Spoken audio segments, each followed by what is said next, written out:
So just to kind of start out, take me back to when you first started performing in music. You started at a very young age in elementary school. What was your first performance, and how did you kind of get the opportunity to do that? Yeah, my first performance was a talent show in kindergarten. I actually don't Nice. even know if I was in kindergarten yet.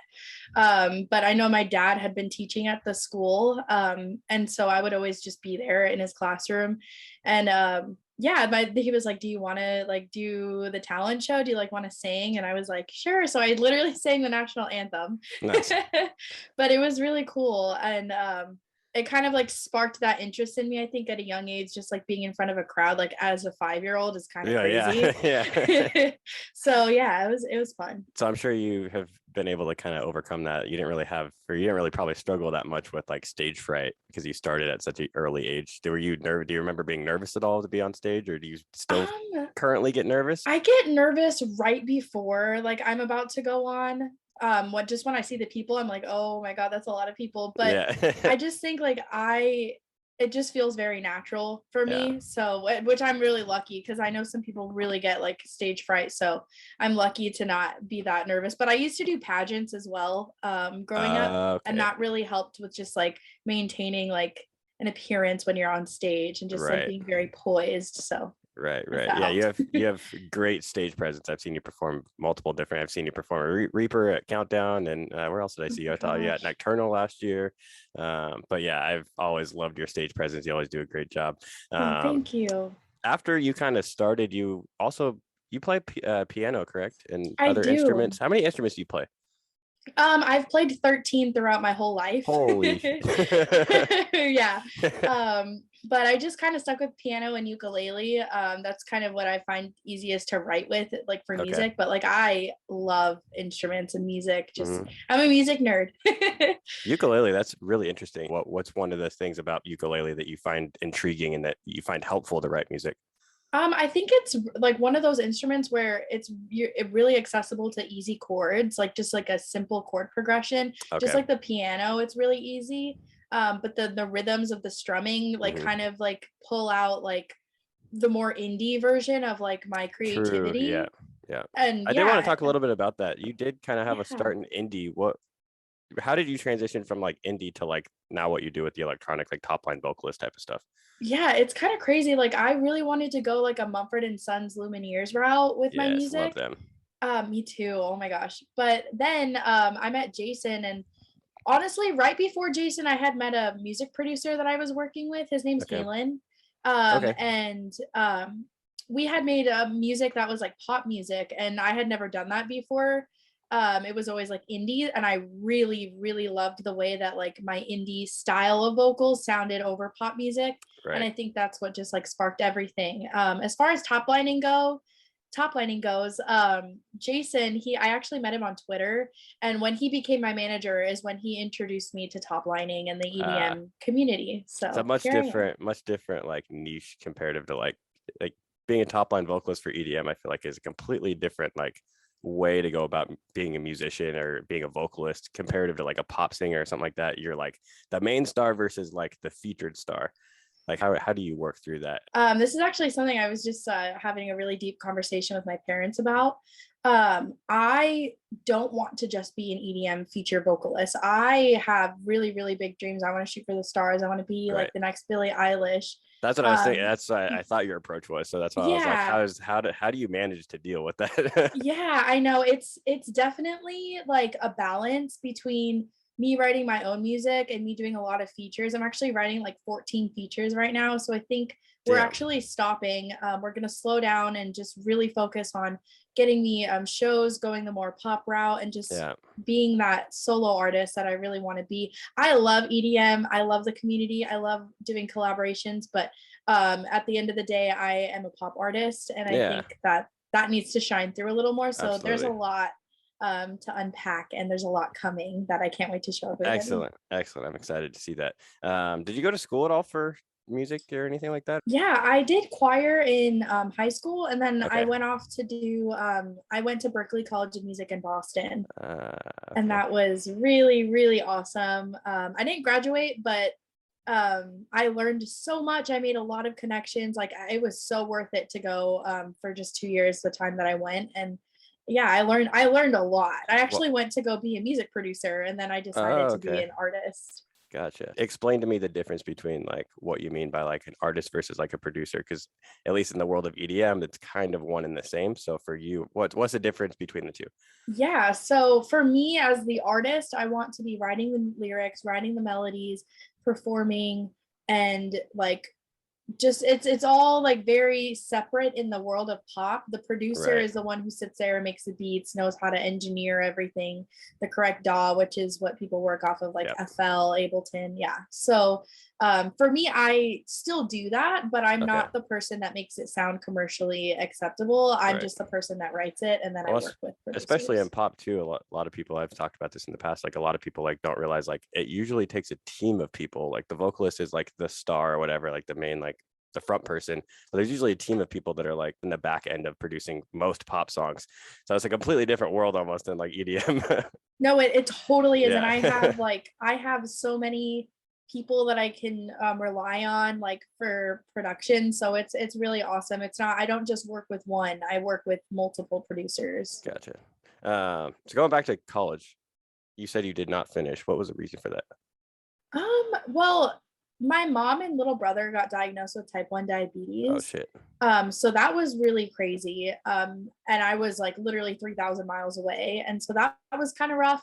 But I think all in all, like I just really realized that $60,000 a year for something that I have learned so much already, I can literally look it up on YouTube and learn the same thing. Like Yeah. I was trying to be smart with my time and my money. And so I just realized like 2 years was enough. I made these connections. It is time to move on and start getting ahead. And what's Right. crazy is I think it actually really helped me get ahead of some, not the people, but just like the process of me growing into an artist. I think it really, really helped me to drop out and just go balls to the wall with my artist Yeah, career. yeah. No, I agree. I've heard a lot of people are like, especially if you have like you started at a young age, so like you said, you already had a lot of education, like knowledge at that point in time. Did you feel like you were learning anything? Like obviously you're learning in school, but like you just felt like it wasn't like super beneficial. You could just do the exact same thing at home. Yeah, like I was learning a lot of music theory. Yeah, I was learning the basic fundamentals of what they want their musicians to be when they right. graduate. So I was learning a lot about that, and I think that really helped me as a songwriter and just as a Yeah, musician in general. Like now I have the Berkeley way in my head of how to make music. But yeah, no, I learned a lot. I think I learned more just hanging out with people and collaborating with people, and yeah, and in the it music was industry, you cool. really don't need a degree. Most people You don't, don't. or they You have a really don't. degree in something completely different, and then they got into music afterwards. Exactly. Exactly. What's your opinion on like schools that like other than like, because I know like Berkeley is like more of like a traditional type college, right? It's like a 4-year program, but it's for music school. It's kind of like a Juilliard kind of situation, Yes. correct? What's your opinions on like the more trade school route, like an Icon Collective or SAE or like a school like that? What do you think the differences are, and like what's your opinion on those type of schools? You know what? I'm not like a huge advocate for like higher education. Yeah, I think like the standard practice of higher education to me is like if that is your calling and you yeah, really know what you want to do, go for it and literally put your all into it. But just know that you can learn things in life without paying like thousands of dollars for it. So I don't know, like my thought of trade school versus like a program like traditional, yeah, Berkeley, um, I think they're all great. I think you can learn the same things from no matter what. Like there's like a yeah. place in Arizona here in Phoenix called Kraz. I almost went to that. There's Okay. like there's one in Florida too called, I forgot what it's, Full Sail or something like Oh that. yeah, So full, yeah, yeah, yep. yeah, I I think think those trade schools are probably just as valuable. yeah, and they're usually quicker programs too. It's not a Yep. full on 4-year degree. Um, I want to talk a little bit about you call yourself a mental health advocate. And I know there's a lot of depth to that, so I did kind of want to pick that apart.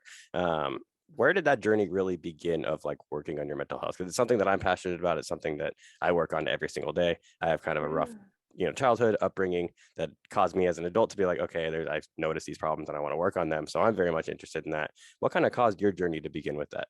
Yeah. I went through a really rough time in 2020. Okay. Previous to 2020, I had helped somebody with their mental health journey, and it kind of got the gears turning in my head. But then Yeah.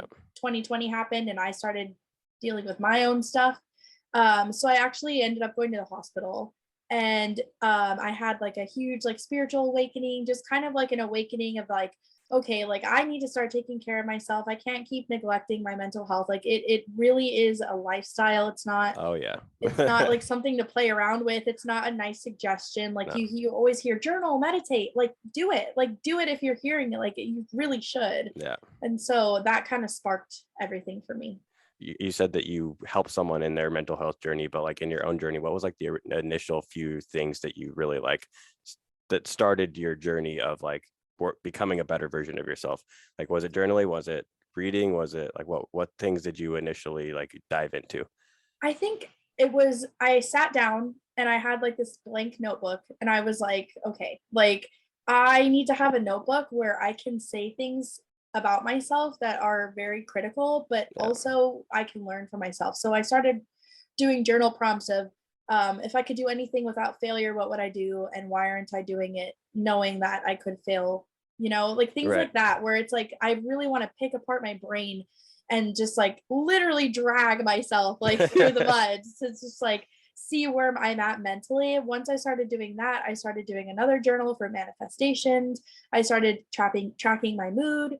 And I have a journal that I literally look back on and I'm like, I can't believe that was me like holding the pen, like, January of like 2021. Like that's crazy. Yeah. So I think journaling is the best place to start, honestly. How much do you think, like, well, obviously we all know COVID times happened and a lot of people started to, they gave people time to like really sit with their thoughts and really sit with like a lot of people developed their realized that they had not developed, but realized that they had anxiety, they had depression, they had things that they had to work on.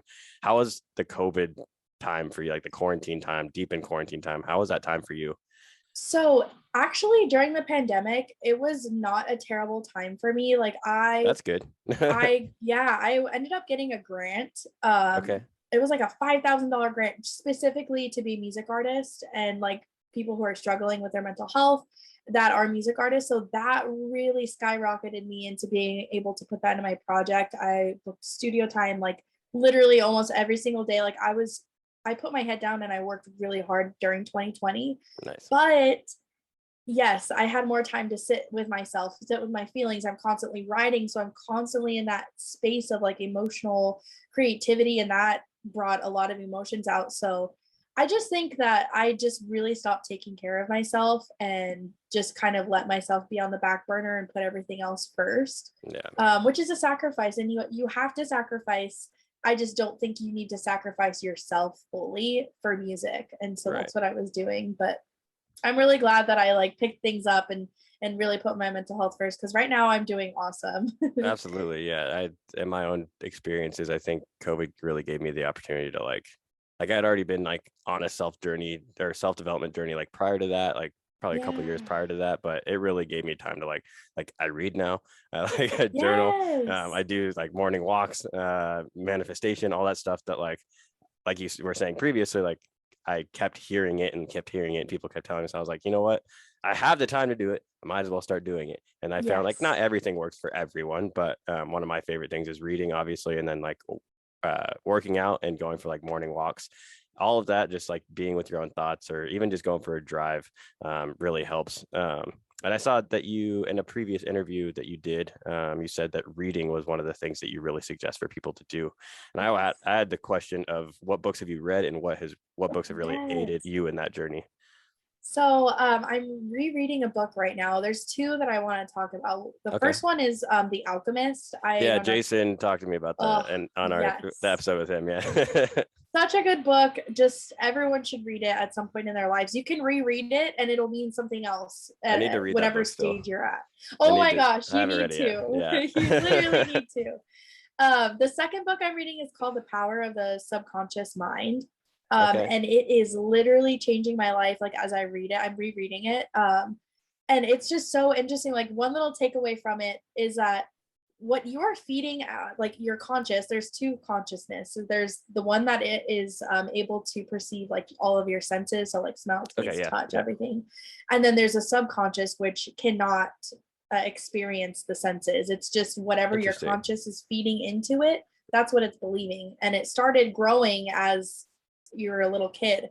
So it's just kind of training you to think, if there's any negative thought you have in your brain, like, oh, like I'll never have enough money to buy that, or oh, I'll never have enough time to like put myself first, to immediately change. Or in the music industry of like, can I really do that? Like the imposter syndrome type of thing. Yes. Yeah. Yes. So for me, it's just taking those negative thoughts immediately as they happen and literally either say it out loud or in your head, no. No, I know I'm going to make it. I know that I'm going to, like, I already am working out. Like I got this. Money comes easily to me. And just that little switch will change your life. Everyone needs to read the book. You need to read the book too. I will. I definitely will. It's on my reading list. I'm working through, I just read Matthew McConaughey's book, Green Lights, which is an amazing, inspiring story of just his life. And then I also am reading Think Like a Monk, which is Jay Shetty's book, if you know who that is. That's awesome. Yeah, I'm very much like, the books that I read are very much like self-development type stuff. Like if I want to read stuff that like, one, it's intriguing to me, but two, it's like it also like it teaches me stuff that I can actually apply to my own life, and it helps me grow as a person. So that definitely books like that. And The Alchemist is one of those that I need to read. The Alchemist is more of like, it's based off like the hero's journey, correct? Yeah, it's like it's more of like a fiction novel, but it is a self-help book as well. Yeah, which is cool because a lot of self-help books are like almost like list steps and like list stories from certain people. Is more of like a documentary type of thing. But that would be cool to have like a almost like a fiction type book, but also like being able to take stuff from it. That's interesting. Definitely need to read that. What tips do you have for people who may be struggling with their mental health who are in the music industry? I think the main thing is communication, and whether that's with your manager, your team, the people you're collaborating with. I've found that you need to put your mental health first, even if there's a project that has a deadline. Like you literally need to. And for me, I've struggled with that. Like obviously I'm writing 14 songs right now. That's a lot. I have a full-time job as well.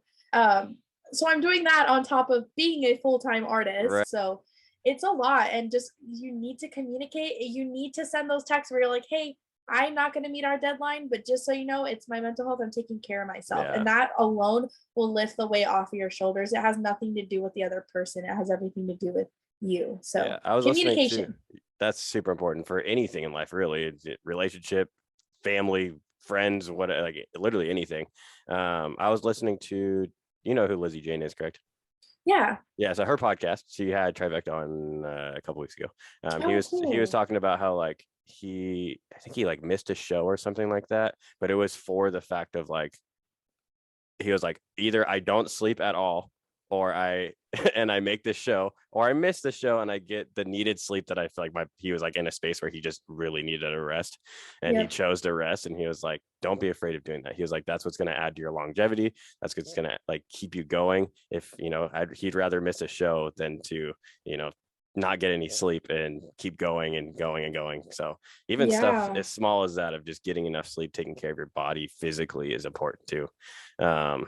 Totally agree. That's really good advice. Just like keeping a level head. I think the most important thing when you're an artist is like the highs can be addicting and the lows can be really, really low. Like 50,000 monthly listeners on Spotify will come and go so many times. The number does not stay the same, especially when you're an upcoming artist. That's different than just being like an established artist. And I'm not there yet. I'm not experienced enough. I'm not like a super established artist. I think right now I'm established as a feature artist. So what I'm going through is the up and coming of it.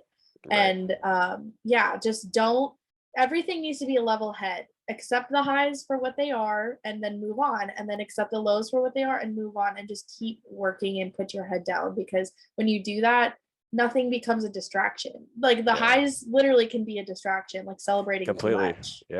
Yep. Yeah, especially in our industry of like drugs and alcohol being involved too. Like that's a huge thing, and people Yeah. sometimes celebrate too much with those things, and then they go down a rabbit hole that they shouldn't have. Yes. How do you think you have gone about like developing like the mindset of dealing with keeping a level head and dealing with the highs and lows? How did you personally develop that? Or I mean, you probably still are working on it, but what are some tools that you have used in developing that trait? Yeah, I played softball. So Okay. I used to play travel ball actually. And so my dad would always just kind of teach me how to like keep a level head during softball Yeah. games. That really helped me. I think I have an athlete's mentality. And Same. I'm so super competitive. yes, I love it. I love it. That's a big thing for me. I'm really competitive with myself. Yeah. I really want to be level-headed. I really want to be the best version of Yeah. myself. It's just a natural drive. But if you're not there yet, um, being mindful and in the moment and being really, really present and not like seeing yourself for what you can be or what you were, just Right. seeing yourself for somebody who really wants to work hard and accomplish it every single day. You should be connected with yourself in that way. Have you ever had any like therapy, or like has Oh that been a my part of your gosh. journey? Yeah, Yeah. definitely. I am very self-aware. It's just I need a therapist that's going to really put me in my place and be like, I know that you're Yeah, agreeing same. to this, but I know you're not like Yeah. really there. So, Yeah. I'm still trying to find a therapist, but I do a lot of cognitive behavioral therapy on my own. Okay. I have like a workbook and stuff, so I'm Nice. working on it. Pass me along that workbook, because I'm Yeah. all into that stuff. Maybe I'll be able to. Is that a personal workbook that you've done, or is that like a? Yeah, it is, but I will totally like you can literally borrow it. Like Okay, sick. it's amazing. Yeah, Awesome. I'll send it to you and you Awesome. can even borrow like the book I have. Like it's Yes, awesome. please. If you had to restart everything from scratch, are there anything that you would have changed along your journey? It's a really good question because and it's my answer is going to be frustrating because no, there's nothing that I would change Because you wouldn't be where you are because now. yes, Yeah. and like I am so grateful every day for my life and the way that it's panned out. And like, of course, there's things where I'm like, oh, I wish I was like more confident or I wish I would have started making music sooner. But divine timing is Yeah. not negotiable. It is Yeah. literally a thing. So there's nothing I would change. I'm just eager every day to keep changing. Like Yeah. I want to change And tomorrow. I want to be better tomorrow. everyone has to pay their dues too. Yeah, I think the biggest thing that I did that really like looking back, I'm like, I cannot believe that like I did that. Like I got two jobs starting out because I had to pay for studio sessions. You have to be Yeah. able to pay for A lot of things people to don't know that it costs money to like actually, like, for a while you're going to be negative in this industry. yes, Like yes. Yes. So personal finances, my time. I had two jobs. I was working from 5 a.m. to literally 11 p.m., getting home at 12, getting up and doing the same thing every day yeah. just to make money. And I wasn't like I was living paycheck to paycheck because I was still putting that all into my music. So I'm making all this money, but I'm investing it. And Yeah. so that's hard. When you invest your money, you don't see a return right Yeah. away. Like you really don't. So that was a really big sacrifice. My time, of course, with Yeah. friends, going out, things like that. I still do it though. Like nowadays, like I really give myself time to hang out with friends because it's Yeah. important. But Yeah, balance in life. That's like one of my key things that I'm focusing on this year. Was last year, I was like, 'cause I started the podcast like actually December, January of going into last year. But learning just like balance in life is so important. And now that like it's all built, I'm like, and it's consistently going to build on itself. But I feel like I'm at yeah, a time now where I can actually take a step back and have some balance and like go visit friends, yes. go hiking, go do whatever I want. And have hobbies outside of the music industry. As topic gets brought up a lot on my show, but artists should have Yeah. hobbies outside of music, because originally how we get into this is that is our hobby, but we need to find other things and find balance in life. So Yes, I yeah. completely agree. I think a part of what we were saying earlier about paying Yeah. your dues, like Yeah. the people watching, I really want them to know, like, you have to sacrifice. It's gonna suck. Like Yeah. it's literally gonna suck. It's gonna be really hard. You're not gonna have enough time for yourself. But just know, like, when you get to that point when you're building your foundation and there's a floor built, take a step back, take care of yourself and then go again, and then Yeah. take a step back. Like, it's okay to have that like process. It's not like Yeah. linear at all. Yeah. That was a good point that you made too, is that success is never linear. Yeah. It's always going to be a winding twist and turn. Some days you're going to be like, oh wow, we're making progress, and then the next day it's going to be like, oh, we didn't make anything at all. So Yes. gotta Yes. keep going. There is a mental barrier that I noticed in myself, and I know that a lot of artists can probably relate. Of I really want to be a music artist, but I don't have the right resources, or I really want to do this, but I don't have time, I don't have the money. Like, you can make that happen. Like, anybody can make it. I know that's like hard to say because it's like, oh yeah, anyone can make it, but like, really, if you put your head down and you decide to do something, we are literally humanly capable of doing it. Doing anything.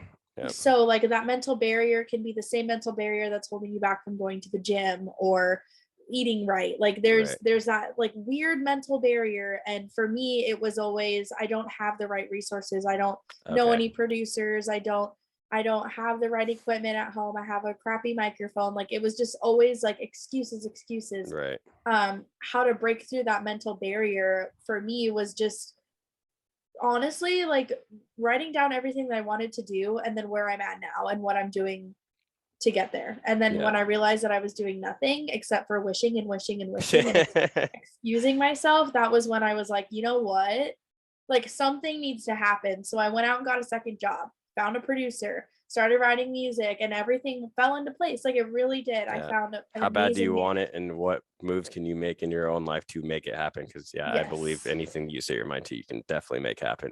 My thing has always been self-belief. Like, it's like, am I the person that, like, what's different between me and like, I'm going to use Jason because I look up to him a lot, but what's the difference between like me and like someone like him? And I relate with him after our conversation. We related on a lot of stuff, but like, a lot of it was just self-belief, right? Like, there's no way that I'm as good of a person, or no business as well as this person, or, you know, whatever components that I'm believing at that time. Like, how can I live up to that? And I feel like a lot of people struggle with like the self-belief type stuff. And then they make excuses, like you were saying, of like, oh, my mic's not good enough. Oh, this or that. Like, like blaming external things for something that is completely internal. It's that's literally in my book that I'm reading, The Power of the Subconscious Mind. Sweet. Belief. The power of belief will literally take you places that you dream of. Yep. And being able to put yourself in that like end goal of like, I've already made it. In my mind, it's already happened. Yes. So as long as I keep believing that power of belief, then it's going to happen eventually. Yes. I literally agree with you. Like, manifestation, it literally all comes down to taking care of your mental health and just being like connected to believing in yourself and just like a higher like power. Awesome. I did want to talk a little bit about what's next for you, what's next for your project, anything that's coming up. So what is coming up for you this year? What's coming up and starting the next few months? What are you working on right now? I am working on an EP. I haven't said anything about it yet, so this is the first time anyone's hearing about it. But EP?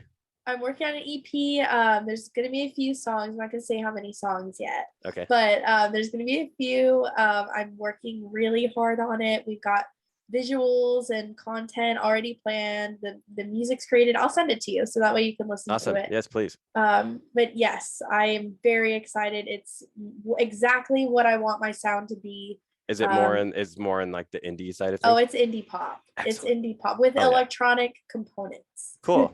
Awesome. You're still working on it, right? Or is everything kind of I have one more song left, and then I'm thinking about doing, I think is it called a reprise or a reprise, or I don't know. I don't pronounce it. Whatever that word is, I'm working maybe on something like that, but it's gonna be like May-ish. Okay. So excellent. I'm really excited. Right around the corner.